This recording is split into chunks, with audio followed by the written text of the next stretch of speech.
What's up, guys? Mustang Doctor. Just coming to you guys today from the front of the GT350 in the engine bay, because we are installing the high pressure side crossover fuel line. This is basically, we just had to assemble this fuel line. If you guys can kind of get a visual of it. It's not a very long run, because we're just going from the fuel pressure regulator to the fuel rail.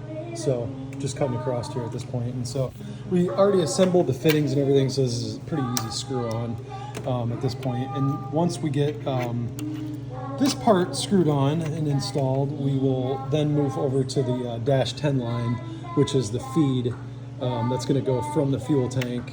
We're going to have to run that through over here. We're going to run it back, tie it in underneath where the other fuel lines go, but that's going to run right over here to the other side of the rail. So it's going to feed fuel through a dash 10 line, which is the thickest line, into the rail. That's going to cut over through this crossover line that we built back here, right there.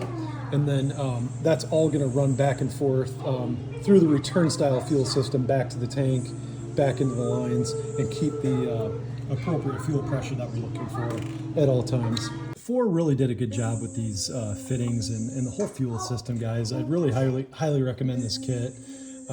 It's I don't know, the instructions really weren't extremely helpful, but you guys can follow this video, or you can find plenty, I'm sure, online. But they just did a really good job with the quality on these fittings and just the way everything kind of syncs up. We're certainly going to want to go back through and we're going to have to put liquid thread sealer in all these, but for right now I'm just kind of test fitting the plumbing. That way, if we run into any issues, we're not backing out all of that liquid thread sealer. So at this point, we're just kind of getting it plumbed up and getting everything ready to go. All right, so the last step for today, guys, was to install the dash 10 feed line. So if you guys can see this, I'm panning out enough.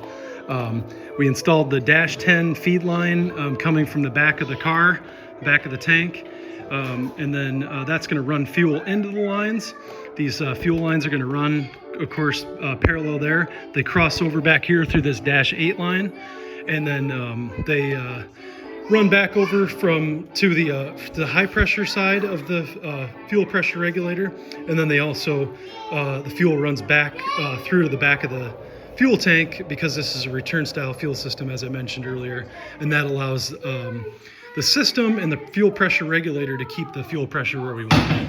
And once we get this thing fired up and the tune dialed in on the computer side, we can come over here and we can adjust the fuel pressure at the rails right on the fly through the regulator. So that was really what we needed to do to get this right and correct our fueling issue after 7,000 RPMs. So as we get the rest of this install done and we progress, I'll continue to bring you guys content around it, so that if you're installing this Fore Innovations fuel system, you can follow along in this video in the future. All right, guys, have a good one.